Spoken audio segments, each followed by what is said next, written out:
everything is ever changing except our essence being. So when we can find safety in that, which is never changing, it provides a solid foundation to navigate the changes, to feel safe.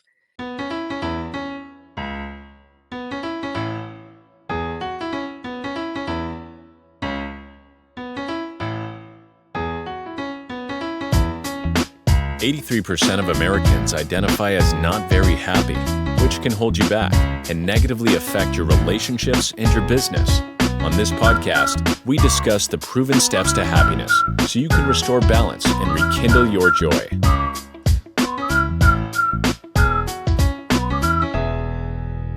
Welcome to another episode of How to Be Happier for Entrepreneurs. Hope you're having an amazing day today. My day is going great as usual.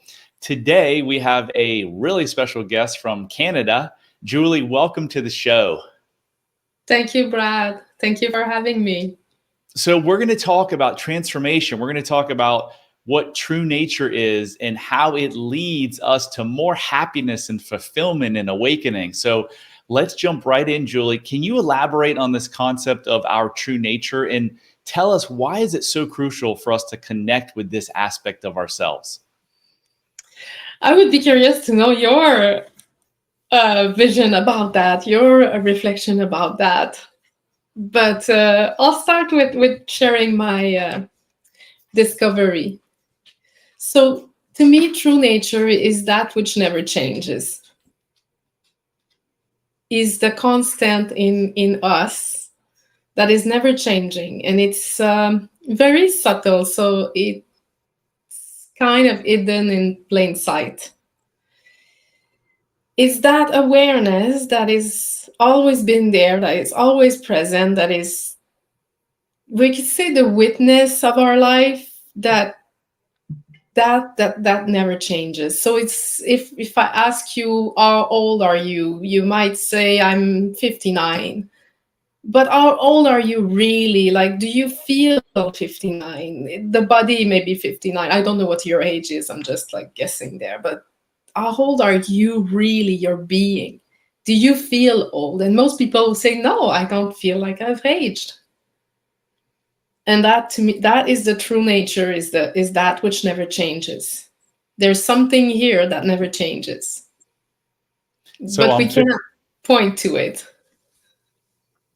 So I'm 51, and honestly, I tell this to people all the time, I feel more like 25 than I do 51. I'm more active. I'm active for 4 or 5, sometimes 6 hours a day now. I was never active at 21 years old for 4 or 5, 6 hours a day. Yeah, and so energy is not aging. It's not. We have more energy when we follow our passion, and that has no age. That is not a question of how old we are. So true nature, if you said you wanted to know my thought on it, I think what you're saying is, I often call it like your authentic self. I call it your true essence.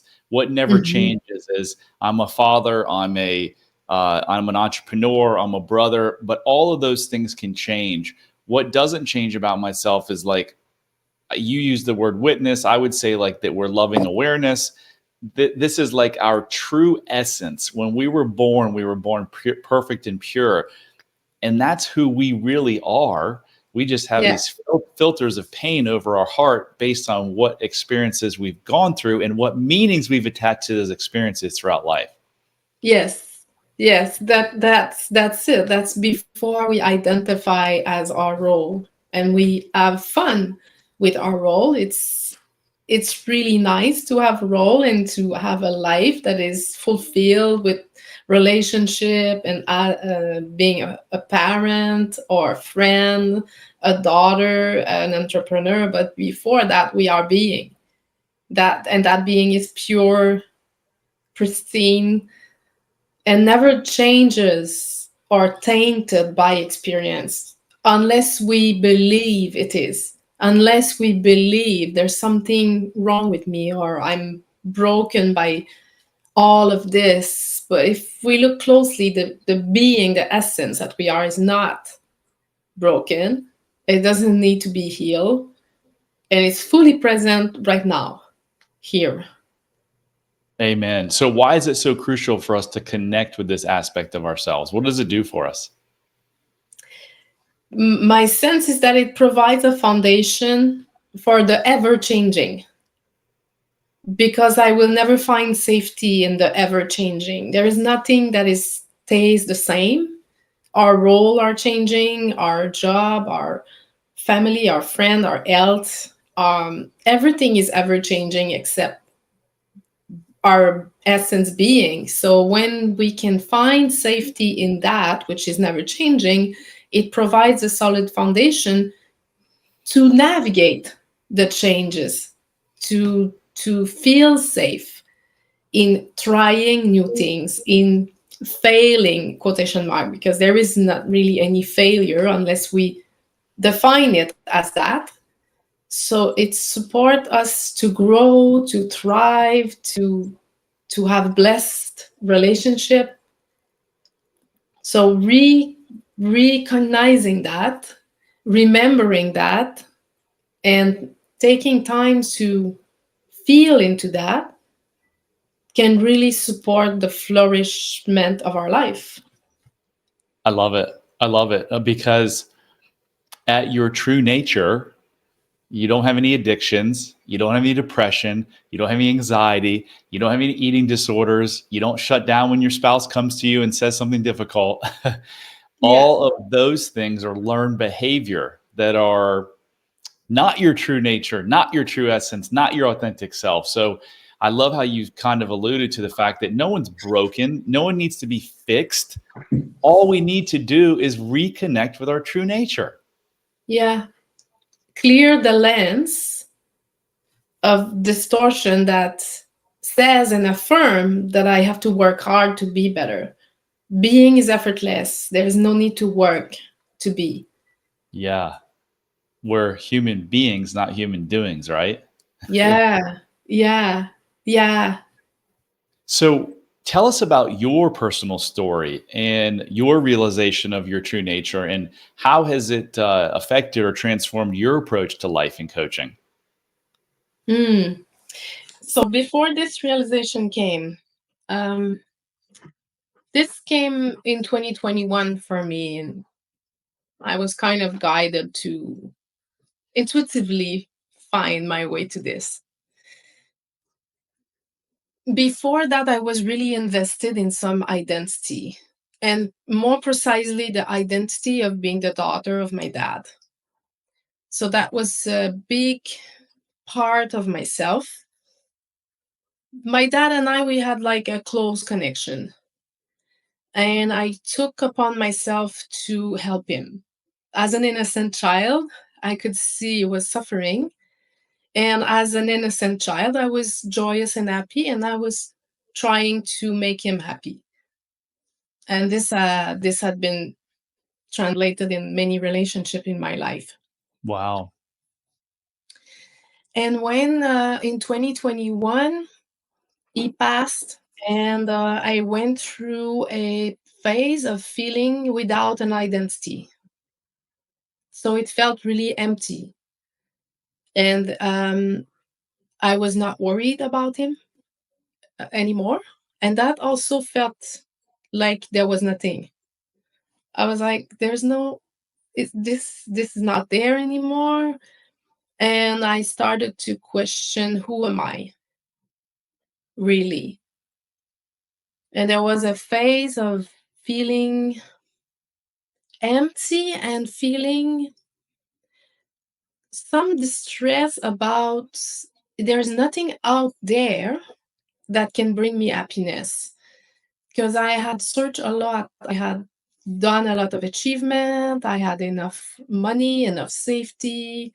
Everything was perfect on the surface, but deeper, I was still not finding, something is missing. And I was starting to question, what if I never find it? Something must be wrong with me, because everyone seemed happy with what they have. And but I can't. I'm not able to enjoy what I have. So it felt kind of a phase of hmm, questioning and reflecting. And at some point, there was a thought that came, I just want harmony. And to me, that's grace. That's the getting to the bottom of this. What is it that I really want? When there's nothing in the world that will bring me happiness, then what? So this thought guided me to listen to an audiobook, which then described where is the sad person when the happy person is here. If you were that person, there would be a part of you missing. And then I could see it. Oh, these emotions are coming and going in this open, spacious awareness that I am, that we all are. I am not that. I am not these emotions. I am not the sad person that I take myself to be. I am not the desperate person. I am not the. There was a kind of a shift from feeling like a victim to then realizing, oh, why am I believing that there's something wrong with me? What if there isn't? And so then there started to be a little process of looking at belief and thoughts and feeling, any feeling arising without moving with the feeling. Like I became spacious, like, okay, this feeling is here.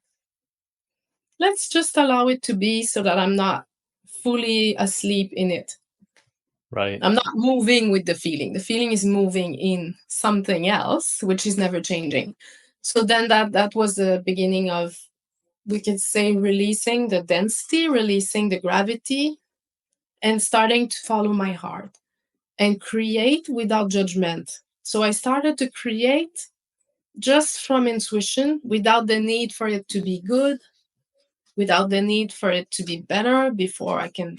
So I started creating online course from this spontaneity, which then things get created quickly because there is no, oh, I should work on it a little bit more. I should have a better microphone, or I should buy some courses. And I just started to create from spontaneity. And then I was inspired to support others that feel thirsty for this, for living like this without the judgment. So, wow, a lot of questions. What was your dad suffering? What was his issue?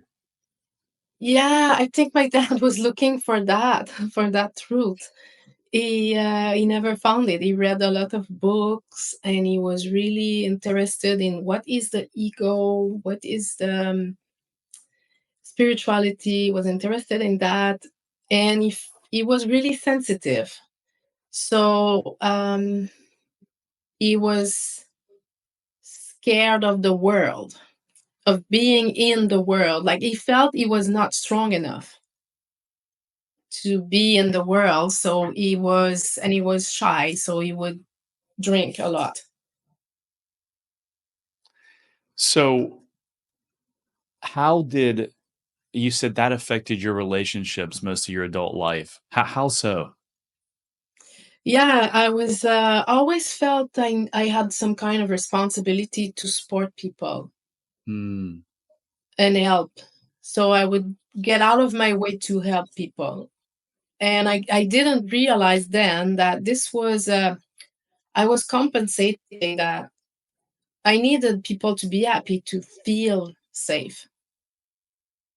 So there was a process of letting go of that need, questioning why am I doing this? What is it giving me? So it provides me value and comfort. If people are happy, I can finally be happy. So I was all constantly trying to make people happy. And then why aren't you? And then why aren't you? And it became very dissatisfying to wait for other people to be happy. And did you find yourself with people who had a need that were like had addictions or needed really needed to be helped or saved or Yes, yes, at the beginning of my life, and less and less. as I worked my way through this. But there was often people that feel low and that Feel I would encourage to feel better. And I had to let go of that. yeah. Yeah, I had a Marissa Peer is one of my mentors, and she said drinking is never the problem. It's how the person feels about themselves that's the problem. Yeah. So, if I heard you right, it sounded like you said that you didn't really say this, so I'm gonna just gonna. Did you have such a profound shift in your life that you were like, oh my gosh, I think I can help other people with this? Yeah. Yeah.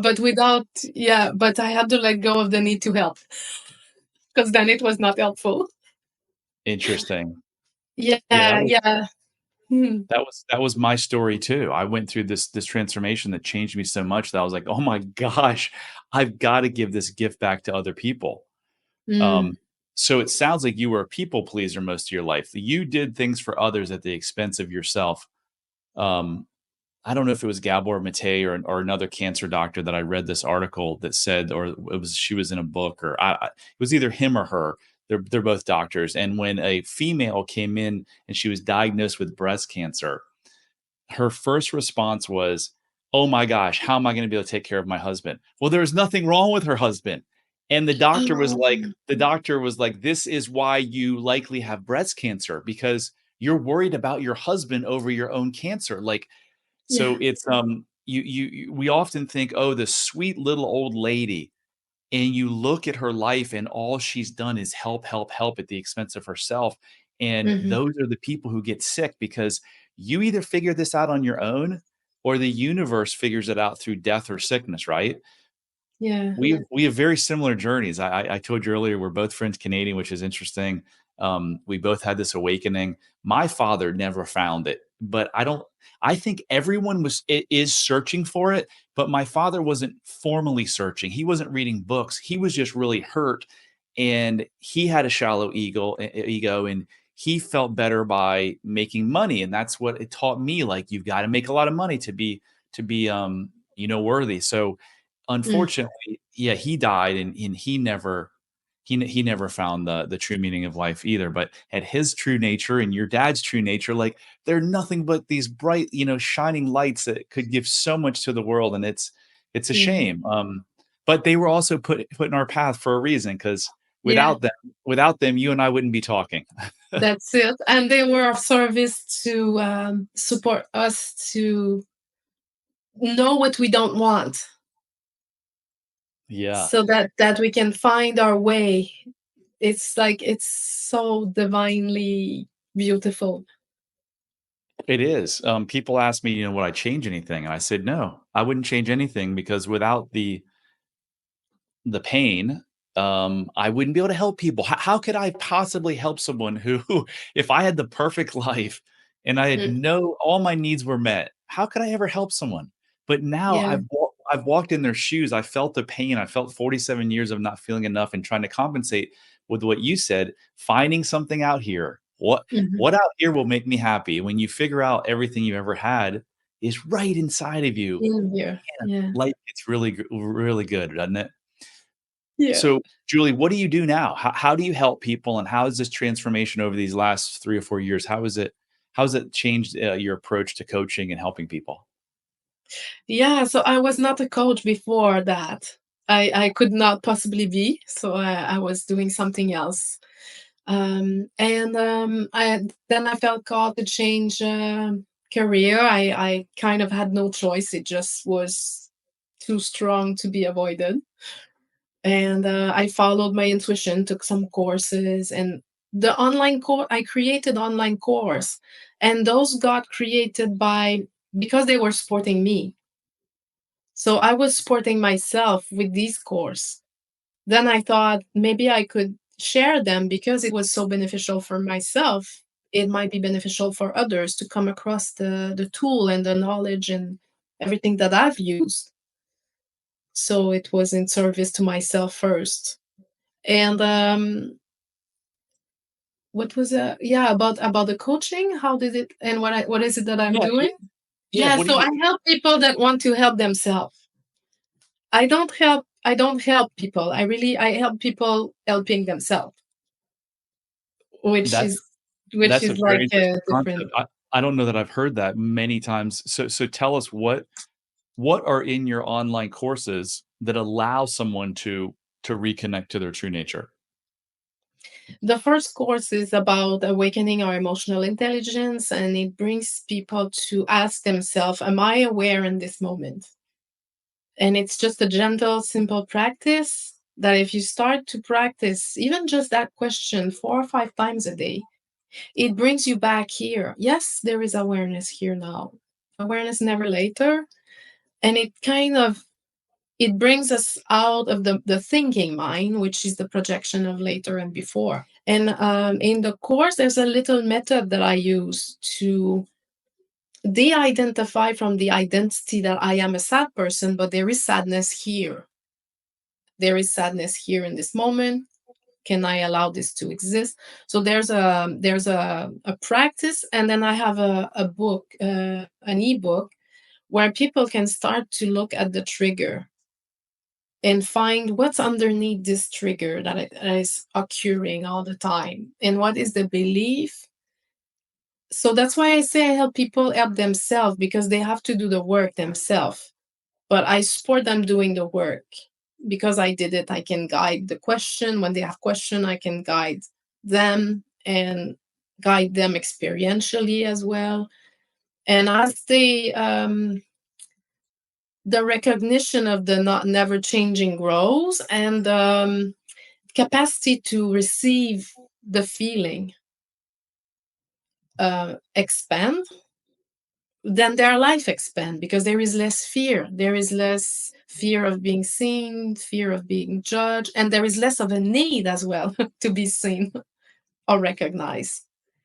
So I yeah. love it. I love it. So awareness is so freaking important, and it's probably one of the I don't know, top 5 or 10 most important things that I've learned over these last 3.5 years through my transformation. And one of the things about awareness is you mentioned the trigger, what's underlying it. It's never about the actual thing. If your Mhm. spouse says something, does something, and you get angry, it has nothing to do with your spouse and what he or she did. It Yeah. has to do with you going back in time, sometimes decades, and your brain pulling in some meaning. So I love the awareness. You mentioned feel the feeling. We have a tool on our website called the Joy Regenerator that you can get at Mm. unlocklimitlessyou.com. And it literally is identify the feeling, because that brings you to your thinking brain and gets you out of fight or flight. Because if you got a negative feeling, you're in fight or flight. And then give yourself compassion. It's okay, I'm feeling sad. And then where did it come from? And sounds like you help your folks on your own. We actually help, people get to where it's from. With me, every single time it's I'm not enough. So if I'm feeling a negative emotion, I think, okay, I'm feeling I'm not enough. Do I want to stay in this state based on a thought, have an emotion based on a thought? That's not true. Mhm. And the answer is always no. And so I click back into joy. Sometimes it takes Yeah. seconds, sometimes it takes minutes, but before it could take me days. I'd be stuck in this cycle. Yeah, yeah, yeah. It gets better. It gets easier. I call it declining invitation in separation and suffering. I love it. So tell us about a client success story that you took that you must have heard from, and some of your clients, or one that's kind of rises to the top, that they took your coaching and then boom, what they came to you like Yeah. this, and now they're like this. I have one client, he couldn't sleep anymore. And now he's sleeping soundly and he feel rested in the morning. And to me, that's may not seem big, but for this client, it's really huge. And he feels less scared, less and less scared, and less judgmental towards himself, which then support sleeping better and then support physical health. Yeah, sleep is an issue of the mind. I think Marissa said Hmm. that. Yeah. And that goes back to, I think I said earlier, like, yeah, your true essence is like what baby didn't sleep right, right? All of us did Hmm. it. Most of us, like unless you had acid reflux or something. But in general, we all slept well. Why do people not sleep well now? It's all about the thinking and the thoughts and the racing mind. And Yeah. when you can do this inner work, oh my gosh, it's just one of the infinite benefits that comes to your life, right? Yeah, yeah. And for this client, it's even deeper because as a baby, he didn't sleep because he didn't feel safe. Wow. So it can bring you something that you've never had even. Yeah, you said it doesn't sound like a big deal, but I know how important sleep is, and man, if you took someone who couldn't sleep at all and now they can sleep, like that is about as life-changing as it gets. That's great. Yeah, and when your body is tired, then there is more invitation to suffering. That's I've witnessed that if I'm not rested, if I don't sleep well, then I my energy will drop. And so yeah, so that's one of the story. There are many people who work with me who say they benefit and they have more well-being and safety in life, and that support their movement, and they're getting a promotion or asking what they want, and having better relationships. So there are many benefits, but that's one of those that struck me as really great. I'm a believer that a lot of mental suffering has to do with safety. Lack Mm-hmm. lack of Mm-hmm. safety and fear, because fear is at the basis of everything, right? We're not good enough, we're not lovable enough, we're not gonna be safe. It's all fear, but Yeah. it's based around safety. So that's really fascinating. Let's say that someone's listening and they're suffering and they have $0 and they can't sign up for my program and they can't buy your coaching program, but they're really suffering. What Mm-hmm. can you share with them on how they can turn things around? Well, there is a lot of free material out there first. On my YouTube, there is a lot of video that I just completely share for free. There is nothing needed to listen to them. And so I would say to follow their intuition to what feels right. And the recognition of awareness is fundamental because as you start to ask yourself more and more, am I aware in this moment? It really is the way to rest back in this now moment without the projection of the future or the past, which fear is linked to because there is the unknown. And it's a great unknown. What will happen?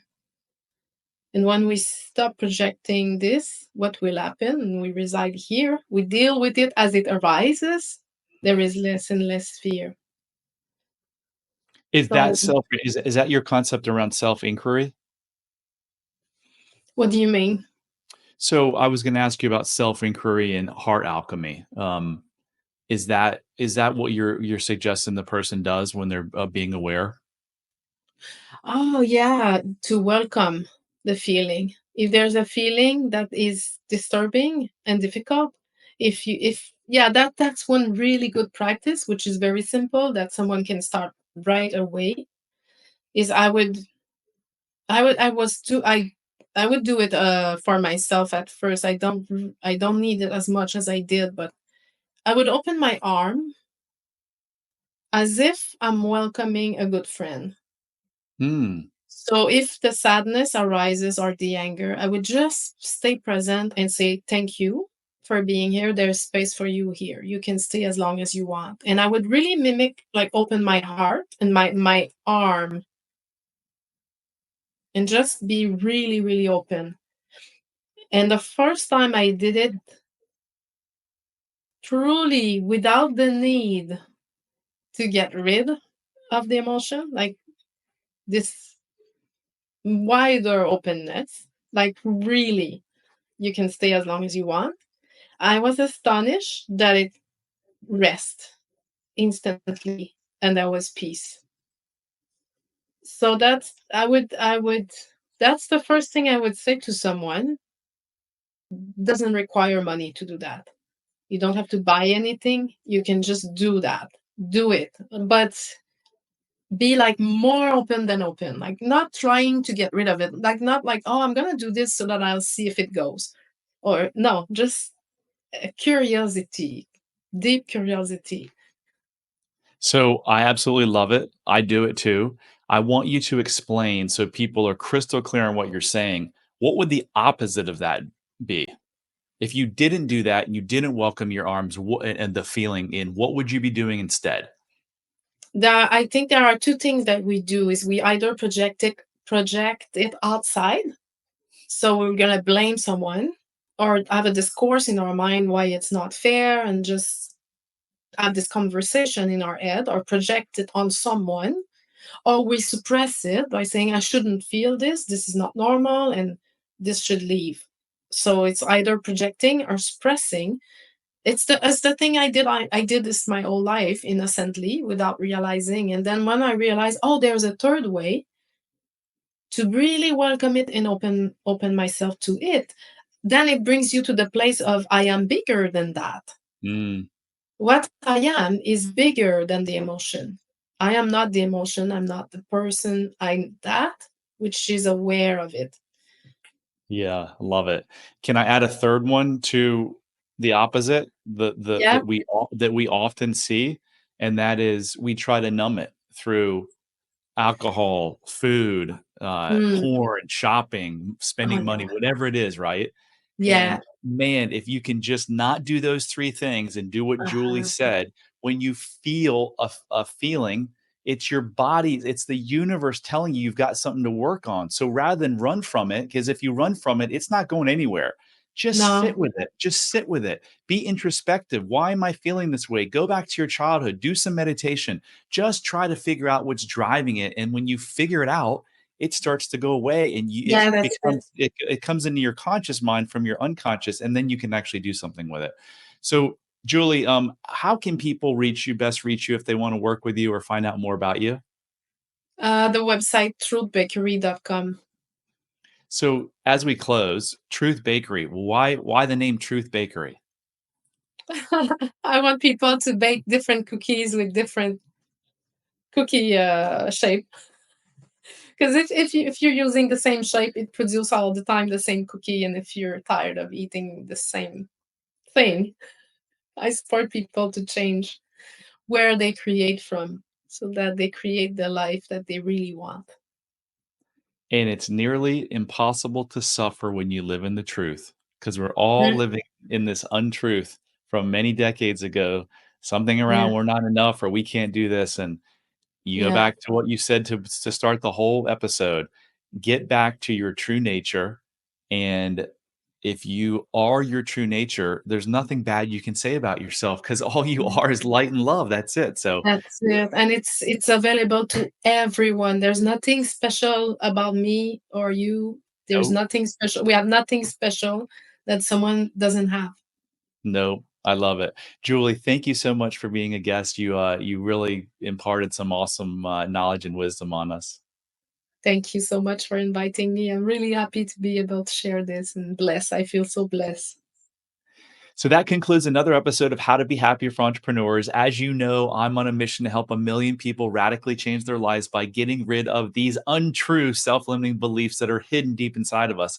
I can't do that alone. I need your help. So if you like this podcast, please share it, please rate it, please review it. Anything you can do to help us get it out would be greatly appreciated. And until next time, love heals all. Hit subscribe if you don't want to miss out on more life-changing content. And if you're struggling, you don't have to. Go to bradchandler.com/contact. There, you can join the Facebook community of like-minded entrepreneurs, and you'll see a button to schedule your freedom and happiness call. See you on the next episode.